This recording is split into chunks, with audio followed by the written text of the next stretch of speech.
Exam lesson YouTube channel पर आपका एक बार फिर से हार्दिक स्वागत एवं अभिनंदन।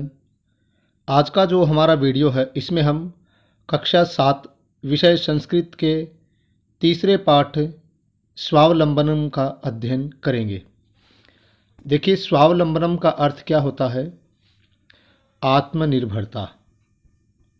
क्या होता है? आत्मनिर्भरता। अब आत्मनिर्भरता क्या होती है? जब हम किसी कार्य को किसी दूसरे की सहायता के बिना स्वयं कर सकें तो हम क्या हुए? आत्मनिर्भर। अर्थात कोई काम बिना किसी दूसरे की सहायता से व्यक्ति स्वयं कर सके वो आत्मनिर्भरता होती है। तो चलिए अब स्वावलंबनम पाठ पढ़ते हैं। किस तरह से इसमें कार्य करने के बारे में बताया गया, अर्थात काम करने के बारे में बताया गया है। इस पाठ में संख्यावाची शब्द अर्थात संख्याएं, तद एतद शब्दौ च अर्थात इसमें संख्यावाची शब्द और तद शब्द अर्थात वह, एतद शब्द यह, इन शब्दों के बारे में पढ़ेंगे। कृष्ण मूर्ति श्रीकंठश्च मित्रे आस्ताम। आस्ताम का अर्थ क्या होता है? थे, द्विवचन के लिए। ठीक है कि कृष्ण मूर्ति और श्रीकंठ मित्रे आस्ताम, मित्र थे। श्रीकंठ से पिता समृद्ध आसीत। श्रीकंठ के पिता समृद्ध अर्थात धनवान थे, समृद्ध थे। अतः तस्य भवने, अतः इसलिए, तस्य भवने उनके भवन में, उनके मकान में, उनके महल में, उनके घर में सर्वविधानी सुख साधनानी आसन। सर्वविधानी सभी प्रकार के, सुख साधनानी सुख साधन, सुख सुविधाएं आसन थी। तस्मिन उनके विशाले भवने, विशाल भवन में चत्वारिंशत् स्तंभः आसन। चत्वारिंशत् कितने होते हैं? 40, 40। स्तंभः अर्थात स्तंभ, आसन माने थे।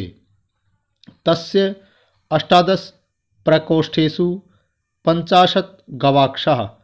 तस्य उनका जो घर है उसमें 47 स्तंभ, 40 स्तंभ थे। और अष्टादश प्रकोष्ठेषु, अष्टादश माने 18, प्रकोष्ठेषु कमरों में, प्रकोष्ठ क्या होते हैं? कमरा होता है। तो कमरों में 50 अर्थात 50, 50 गवाक्षा। गवाक्षा माने खिड़कियाँ। क्या थी? 50 खिड़कियाँ। ठीक है, गवाक्षा क्या होती हैं? खिड़कियाँ, विंडोज जिनको बोलते हैं। देखिए, जो कृष्ण मूर्ति और श्रीकंठ दो वो मित्र थे और उनके पिता, श्रीकंठ के पिता एक समृद्ध अर्थात धनवान व्यक्ति थे। इसलिए उनके घर में जो है सभी प्रकार की सुख सुविधाएं थी और उनके विशाल भवन में 40 स्तंभ थे। उनका जो विशाल बहुत बड़ा भवन था उसमें 40 स्तंभ थे और उसमें अष्टादश प्रकोष्ठेषु 18 कमरों में 50 गवाक्षाः 50 खिड़कियाँ थी। चतुश्चत्वारिंशत् द्वाराणि, चतुश्चत्वारिंशत् विच्छेद करेंगे, चतुश्चत्वारिंशत्, चतुश्चत्वारिंशत् अर्थात 44, 44। ठीक है, द्वाराणि द्वार, दरवाजे। षट्त्रिंशत् 36, 36। षट्त्रिंशत् विद्युत व्यजनानी च आसन। व्यजनानी क्या होते हैं? पंखे, बिजली के पंखे थे। कितने? 36। तत्र 10 सेवकाः निरंतरम कार्यम कुर्वन्ति स्म। तत्र वहाँ पर उनके घर में 10, कितने? 10। संस्कृत में जो है वो 10 को ऐसे ही लिखा जाता है 10, जबकि हिंदी में हम ऐसे लिखते हैं 10। तो 10 सेवका, 10 सेवक निरंतर नित्य प्रति कार्यम कुर्वन्ति स्म, काम करते थे। हर रोज 10 सेवक उनके घर में काम करते थे। परंतु कृष्ण मूर्ति है, कृष्ण मूर्ति के माता पिता च और माता पिता निर्धनव कृषक दंपति। क्या थे? निर्धनव अर्थात गरीब, निर्धन किसान दंपति थे। किसान थे वो, कृषक माने कृषक दंपति, किसान दंपति थे। तस्य गृहम उनके घर में आडंबर विहीनम साधारणम साधारणम च आसीत। अब उनका जो घर था वो क्या था? आडंबर विहीनम, अर्थात जो बाह्य आडंबर थे, जो दिखावा था, ऐसा नहीं था, उससे रहित साधारण घर था उनका। कृष्ण मूर्ति जो था उसके माता पिता गरीब थे, वो एक किसान परिवार से थे, और उनका घर जो है वो एक ज़्यादा दिखावे वाला घर नहीं था, वो दिखावे से रहित साधारण घर था। अब क्या होता है, एक बार श्रीकंठ जो उसका मित्र था कृष्ण मूर्ति का, तेन सह प्रातः नववादने तस्य गृहम अगच्छत। क्या होता है कि एक बार श्रीकंठ जो है उसके साथ प्रातः काल अर्थात सुबह, नववादने 9 बजे, तस्य गृहम अगच्छत उनके घर गया। श्रीकंठ, देखिए हमने ये यहाँ पर पढ़ा है कि श्रीकंठ और कृष्ण मूर्ति मित्र थे, लेकिन श्रीकंठ जो है वो कृष्ण मूर्ति के घर जाता है कितने बजे? नववादने 9, तत्र कृष्ण मूर्ति ही, और वहाँ क्या होता है कि तत्र कृष्ण मूर्ति तस्य माता पिता से, और उसके माता पिता स्वशक्त्या अपनी शक्ति के अनुसार, अपने सामर्थ्य के अनुसार, जितना उनका सामर्थ्य था उसके अनुसार, श्रीकंठस्य आतिथ्यम अकुर्वन्, जो श्रीकंठ है उसका अतिथि सत्कार करते हैं। अपनी जो उनकी क्षमता थी उसके अनुसार जो है वो उसका आतिथ्य सत्कार करते हैं। एतद् दृष्ट्वा, यह देखकर, श्रीकंठ अकथयत, यह देख करके श्रीकंठ ने कहा मित्र कि हे मित्र, अहम भवताम सत्कारेण संतुष्टो अस्मि, मैं भवताम मतलब आपके द्वारा, सत्कारेण जो सत्कार किया है, संतुष्टो अस्मि उससे संतुष्ट हूँ, कि आपने जो मेरा सत्कार किया है, आदर सत्कार किया है, मैं उससे संतुष्ट हूँ। केवलम इदम एव मम दुखम, केवल इदम एव यह ही, मम दुखम मेरा दुख है, यत कि तब गृह की तुम्हारे घर में एको अपि भृत्य नास्ति, एक भी सेवक नहीं है, एक भी नौकर नहीं है। भृत्य क्या होता है? सेवक या फिर नौकर, ठीक है। तो कौन कहता है ये बात? श्रीकंठ ये बात है कृष्ण मूर्ति से कहता है कि मैं आपके आतिथ्य सत्कार से संतुष्ट हूँ, खुश हूँ, लेकिन एक बात से मैं दुखी भी हूँ कि तुम्हारे घर में एक भी भृत्य नास्ति, एक भी सेवक नहीं है। मम सत्काराय, मेरे सत्कार के लिए, भवताम आपने, बहु कष्टम जातम बहुत से कष्ट उठाए, बहुत से कष्ट आपने सहन किए। मम गृहे तु मेरे घर में तो बहवः कर्म करहा, बहुत से कर्म करा मतलब काम करने वाले या नौकर हम इनको कह सकते हैं, तो बहुत से काम करने वाले या नौकर हैं।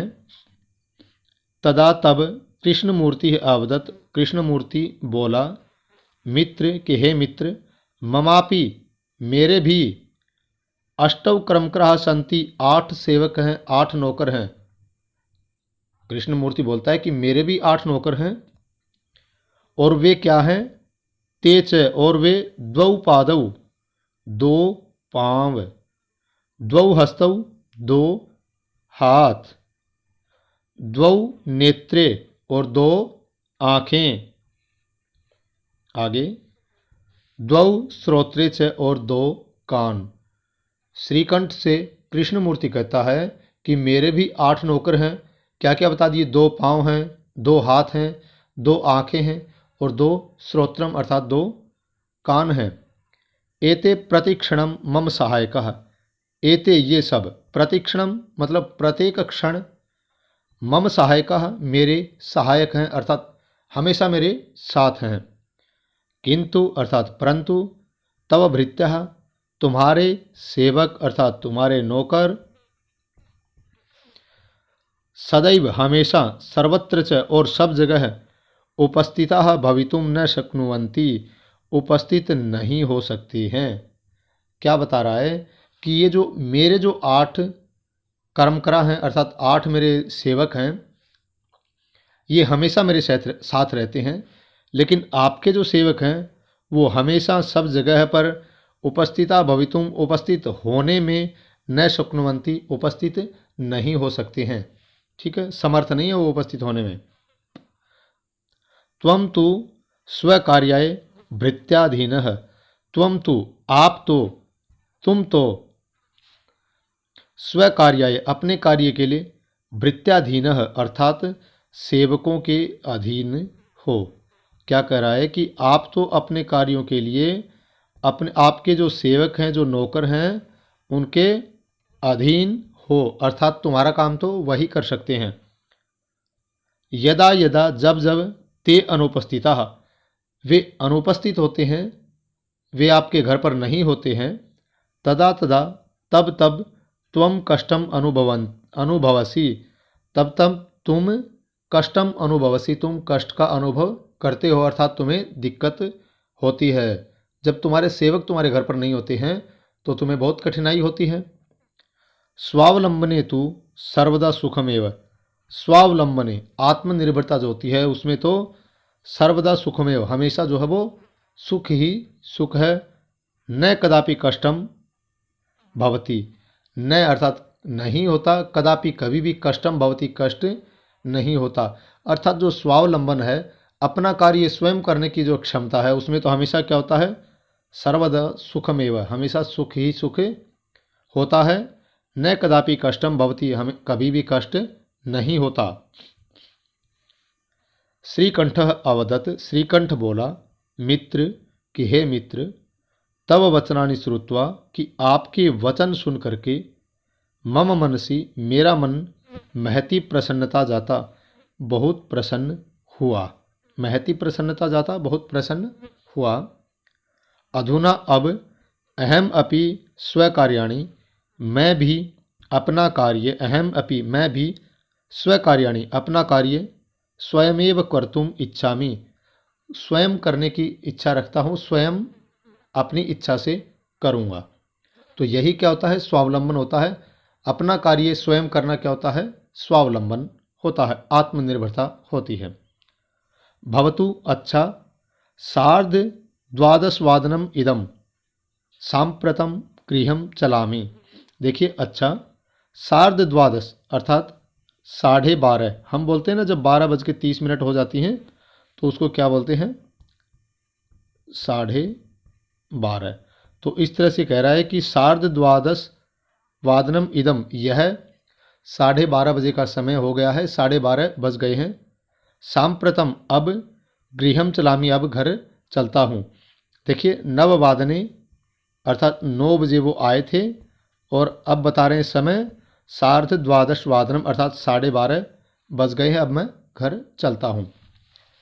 तो इस तरह से आपने इस पाठ में स्वावलंबनम अर्थात जो आत्मनिर्भरता है उसके महत्व को आपने पढ़ा कि अगर हम किसी कार्य के लिए दूसरे के अधीन हो जाते हैं तो हम उस कार्य को पूर्ण रूप से नहीं कर पाते।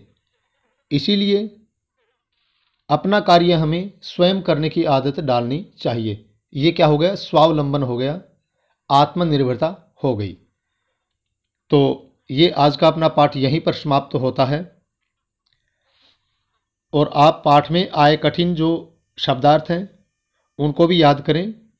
जितने भी कठिन शब्दार्थ आए हैं मैंने बता दिए हैं, फिर भी आप ये जो आपके शब्दार्थ दिए हैं इनको भी आप याद करें ताकि आप पाठ आसानी से समझ के आप इनका स्क्रीनशॉट ले सकते हैं। ये इतने आपके शब्दार्थ हैं।